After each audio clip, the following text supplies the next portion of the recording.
ഒരേ ഭാഷ തന്നെ ദേശം, ജാതി, മതം, ലിംഗം എന്നിവയുടെ വ്യത്യാസം കൊണ്ട് വ്യത്യസ്ത തരത്തിൽ സംസാരിക്കപ്പെടുന്നുണ്ട്. മഴ എന്നതിന് കോഴിക്കോട് മയ എന്നാണ് പറയുന്നത്.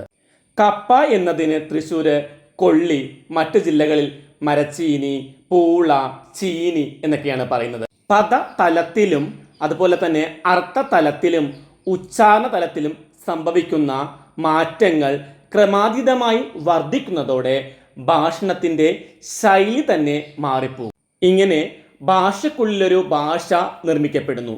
ഇതിനെയാണ് ഭാഷാഭേദം എന്ന് പറയുന്നത്. ഒരേ ഭാഷക്കകത്ത് സംഭവിക്കുന്ന ഇത്തരം വ്യതിയാനങ്ങളുടെ കാരണം പലതാണ്. ഭൂമിശാസ്ത്രപരമായ കാരണങ്ങളാൽ ഭാഷാഭേദങ്ങൾ ഉണ്ടാകാറുണ്ട്. പർവ്വതങ്ങൾ, പുഴകൾ, സമുദ്രങ്ങൾ എന്നിവ പ്രദേശങ്ങളെയും ജനങ്ങളെയും തമ്മിൽ വേർതിരിക്കുന്ന ഘടകങ്ങളാണ്. ഇതിൻ്റെ ഫലമായി ഒരേ ഭാഷ തന്നെ പലതായി പരിണമിക്കുന്നു.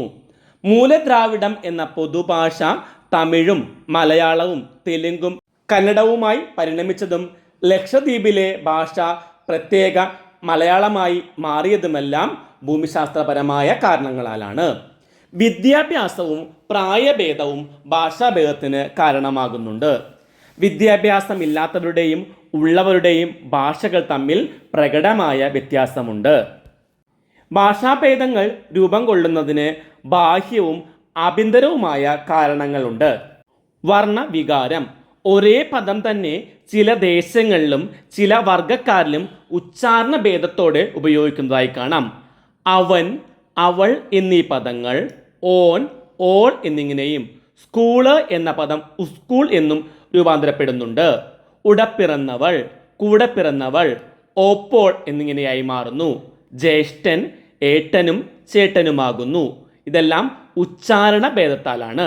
ഇങ്ങനെ നിരവധി വാക്കുകൾക്ക് രൂപഭേദം സംഭവിക്കുമ്പോൾ ഭാഷയുടെ മുഖച്ഛായ തന്നെ മാറും. തദ്ദേശീയ ഭാഷയുമായി ഇടപെടുന്ന അന്യഭാഷയുമായി കൂടിച്ചേർന്നും ഭാഷാമിശ്രങ്ങൾ രൂപം കൊള്ളാറുണ്ട്.